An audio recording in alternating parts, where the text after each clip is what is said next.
Bang, lu ngomong muter-muter, jadinya gue beli koin apa, Bang? Hari ini gue akan bahas satu koin dimana yang bisa bantu porto kalian dari 1 menjadi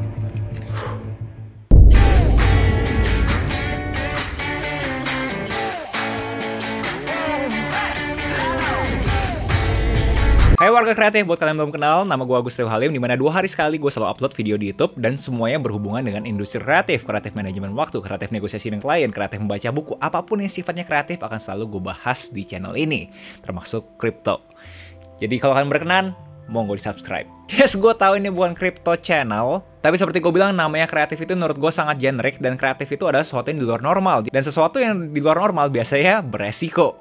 Oleh karena itu gue berasa namanya kreatif, resiko, dan kripto kayaknya agak mirip ya. Dan ini kesempatan baik juga buat gue bikin video buat orang nggak nanya-nanya gue lagi harus beli apa. Pertama kita bahas dulu State of Crypto per 18 Mei 2021. Jadi kalau kalian nggak tahu, Elon Musk di minggu kemarin ada rangkaian tweet di mana dia bilang bahwa dia suspend semua pembayaran Tesla yang via Bitcoin. Dan akhirnya itu buat bikin semua crypto market bereaksi dan tank. Dan yang lebih gilanya lagi, dia klaim dia sedang melakukan suatu project dengan developer-developer di Doge. Dan terlihat dari tweetnya kayaknya dia bener-bener banget pengen ngebuktiin ke orang-orang bahwa Dogecoin itu bisa. Kalau kalian mau gue bahas Doge lebih jauh lagi, gue juga nggak bakal mau. Oke, kalau video ini dapat 10.000 likes, bakal gue bahas sih Doge. Ya, menurut gue harusnya kalian investasi di Doge aja. Nggak lah, bercanda guys. Again, disclaimer dulu sebelum gue bahas koin yang menurut gue sangat baik untuk investasi masa depan. Ini bukan channel investasi. Semua informasi yang gue share di video ini adalah sifatnya untuk entertainment. Gue nggak punya kapasitas secara legal untuk memberikan kalian financial advice. So, apapun keputusan investasi kalian, jangan kaitkan ke video ini. Baik, lagi ke topik hari ini adalah, ada gak sih crypto assets yang bener-bener bisa kita investasi? Sebelum masuk ke topiknya, gue rekomendasi juga ke kalian untuk tahu dulu crypto dan blockchain itu apa dengan menonton video gue yang ini. Dan buat kalian yang masih baru di dunia kripto ini, investasi di kripto itu layaknya investasi di startup. Buat lebih gampang analoginya seperti ini. Kalau kalian di 10 tahun lalu, 2009 atau 2010 atau 2011, kalian akan ketemu 4.000 startup. Dan salah satunya mungkin jadi Gojek atau Tokopedia. Fast forward 10 tahun kemudian, kalian cuma pengen invest di 2 company itu kan. 3.900-nya ya mati. Tapi nggak bisa kan, kalian harus invest ke startup-startup yang gagal. Dan menurut gue itu juga berlaku di kripto. Kalian untuk dapat pemenangnya, untuk dapat unicornnya, kalian harus investasi ke hal-hal yang tidak jalan. Kalian harus cari hidden gems, project-project kripto yang menurut kalian, wah nih kalau 10 tahun kemudian pasti bisa bersinar nih. Jadi mental kalian harus kayak kalian investasi di startup, dimana kalian juga pasti tahu namanya startup itu 90% pasti gagal. Tapi syukur-syukur ada yang jadi unicorn, layaknya Gojek dan Tokopedia yang sekarang jadi namanya GoTo, Toke. So, hari ini gue bakal share ke kalian satu project crypto yang gue percaya bisa bersinar di 10 tahun kemudian. Kita mulai aja. Kalian pasti bingung pas lihat coin market cap kan? Kok banyak banget sih koin-koin crypto ini? Apa sih sebenarnya? Karena kebanyakan dari mereka, kecuali Doge, yang diciptakan sebagai teknologi untuk menyelesaikan masalah-masalah di dunia. Buat kalian yang pemula pada bilang cari yang lebih aman. Contoh, Bitcoin, Ethereum, dan BNB. Seperti yang gue udah bahas di video sebelumnya, Bitcoin pengen menyelesaikan masalah inflasi. Dia pengen ada satu monetary system yang tidak terpengaruhi oleh bank. Lalu abis itu lahirlah project-project blockchain berikutnya. Sekarang nomor 2-nya adalah Ethereum. Ethereum tidak sama dengan Bitcoin, di mana Ethereum tidak punya max supply. Beda Ethereum dan Bitcoin adalah Ethereum mempunyai teknologi namanya smart contract. Jadi di market pada mikir kalau misalnya Bitcoin itu seperti emas, digital gold, kayak udah ada finite supply. Supply-nya udah cuma 21 juta, that's it. Ethereum pengen lebih dari itu, kayak dia pengen buat satu teknologi decentralized system untuk semua orang. Dan orang-orang lain pun bisa memakai Ethereum untuk bikin teknologi berikutnya, built on top of Ethereum, seperti NFT. Peran antagonis dari Ethereum dan Bitcoin adalah scaling, alias untuk menyelesaikan transaksi di blockchain mereka sangat mahal dan tidak efisien. Bitcoin dibilang energi konsumsinya terlalu tinggi, sedangkan Ethereum kita tahu bahwa gas fee-nya itu mahal pol.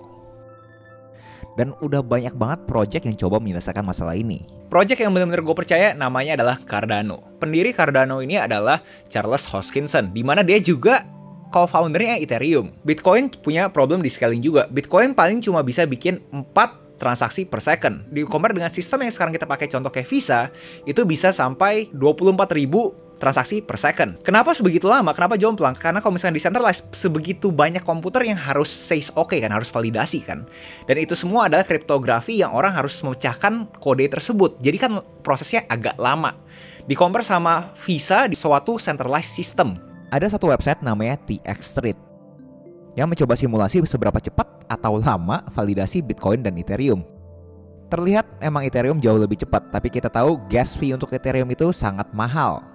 Dan Cardano klaim dia punya akan jauh lebih cepat dibandingin Ethereum. Dan electricity yang dipakai Bitcoin 113 terawatts per hour. Cardano cuma pakai 6 terawatts per hour. Ethereum terkenal dengan harganya mahal karena ada gas fee-nya. Cara untuk bikin gas fee-nya itu lebih murah, si Charles Hoskinson pakai yang namanya Proof of Stake. Contoh Proof of Work-nya di Bitcoin. Bedanya apa? Itu sangat mahal. Semakin tinggi hash rate-nya, semakin mahal harga hardware yang harus kita beli. Dan semakin mahal hardware-nya, semakin tinggi probabilitas lu untuk dapat rewards dari mining. Jadi banyak yang argue bahwa sebenarnya Bitcoin itu centralized. Si Cardano pengen coba ngelawan itu dengan Proof of Stake. Bedanya adalah kalau misalkan di Proof of Stake, untuk validasi mining tersebut, atau disebutnya di Cardano adalah minting, lu butuh deposit dulu, lu punya koin untuk validasi.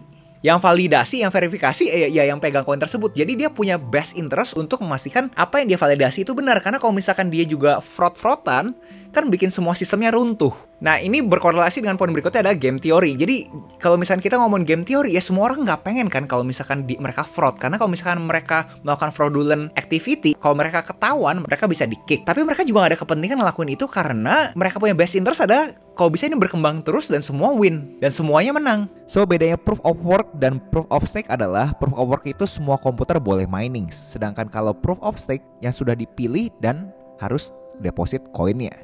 Dan yang gue paling suka juga interoperability-nya Cardano. Dimana kalau misalkan kita ngomongin Bitcoin kan kayak zero sum game banget ya. Kayak bener-bener Bitcoin atau enggak is Bitcoin or nothing gitu kan. Nah kalau misalkan Cardano dia pengen bikin kayak dia tuh seakan-akan tuh nggak apa-apa ada orang build on top of Cardano. Analoginya Cardano itu kayak iOS. Kayak software yang dalam iPhone. iOS. Dimana developer-developer lain, pihak-pihak luar bisa build on top of Cardano. Layaknya orang bisa bikin apps on top of iOS. Contoh kayak Instagram atau Spotify. Makanya di Cardano ada konsepnya namanya dApps, D-Apps, Decentralized Apps. Dan ini badan-badan dan negara yang sudah memakai Cardano. Jadi dari ini semua orang-orang pada bilang Crypto 1.0 itu very straightforward like Bitcoin, Litecoin atau Dogecoin, dimana itu adalah pengganti fiat currency tapi versi digital. Abis itu ada Crypto 2.0 which is kayak Ethereum, dimana itu ada smart programmable money yang memakai metode Proof of Work. Lalu ini ada layer berikutnya nih, Crypto 3.0. Itu adalah Cardano. Yes, gue tahu ada beberapa project yang juga pakai sistem-sistem kayak Cardano, contoh Polkadot. Balik lagi ke poinnya terhadap apa yang bikin Cardano ini spesial. Apa yang bikin gue bullish terhadap Cardano? Gue suka sama foundernya. Gue ada nonton beberapa interviewnya dan lihat tweet-tweetnya. Gue berasa nih orang bener-bener pengen kerja. Bukan buat koin cuma for the sake of money.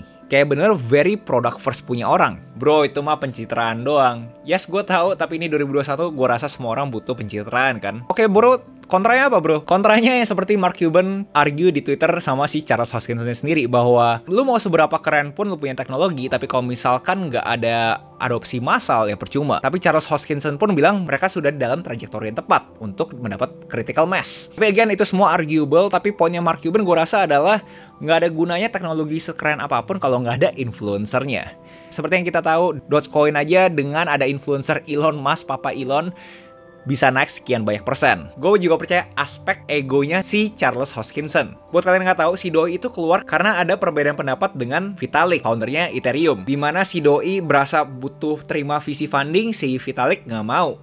Dan gue berasa orang-orang kayak gini yang biasa abis ribut itu kan biasanya mempunyai chip on their shoulder kan. Kayaknya mereka pengen membuktikan bahwa mereka tuh nggak kalah. So, gue rasa gue butuh bet ke orang kayak gitu sih, yang mau membuktikan bahwa dia itu benar. Menurut gue kontranya di situ, tapi in terms of teknologi, gue percaya banget sama Cardano atau cryptocurrency yang ada, ADA. Gue sangat rekomendasi kalian untuk masuk ke website sendiri, cardano.org. Buat kalian tahu roadmapnya apa sih, emang teknologinya sekeren apa sih. Mereka punya beberapa fase yang kalian bisa baca sendiri.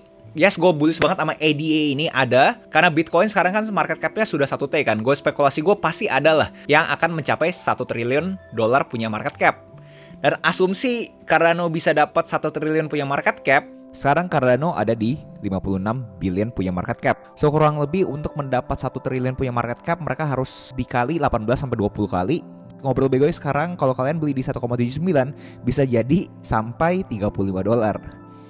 But then ini semua adalah spekulasinya gue. Tapi yang bikin gue tambah bullish lagi adalah ADA ini adalah finite supply. Kenapa gue mau bahas kripto hari ini? Karena pas banget ini lagi koreksi. Papa Elon kan udah lagi berkor-kor di Twitter dan akhirnya semua cryptocurrencies lagi koreksi. Jadi gue berasa pas banget buat kalian yang pengen coba masuk, beneran coba investasi. Nggak buat trading ya guys ya. But again, seperti gue bilang, ini layaknya startup. Apakah Cardano beneran bisa jadi di Tokopedia atau Gojek? Gue juga kagak tahu. Itu bener pure spekulasi gue. This is not financial advice. Tapi buat kalian yang nanya, Bang beli koin apa? Ini jawabannya gue beli ada ADA. Apapun yang kalian beli, jangan kaitkan ke channel ini, tapi kalian boleh pakai referral link gue di link di deskripsi. Kenapa kalian harus pakai link di deskripsi gue? Karena link di deskripsi gue bisa bikin kalian kejutan. Seperti 1 jadi 10. Again, kalau misalkan kalian mau nyicip investasi di kripto, menurut gue cukup 1% aja dari kalian punya portfolio. Kalau misalkan Doge ya kasih aja uang Starbucksnya kalian. Tapi kalau ke project kripto yang kalian percaya, yang kalian udah baca roadmapnya seperti apa aja yang bisa dihasilkan dari kripto tersebut, nah itu mungkin bisa up to 1%. So ya, ini akan terakhir kali gue ngomongin kripto, kecuali gue dapat 10.000 likes di video ini. Jangan lupa like, comment, subscribe, nyalain notifnya, share ke teman kalian, and I'll see you in next video. Salam kreatif to the moon!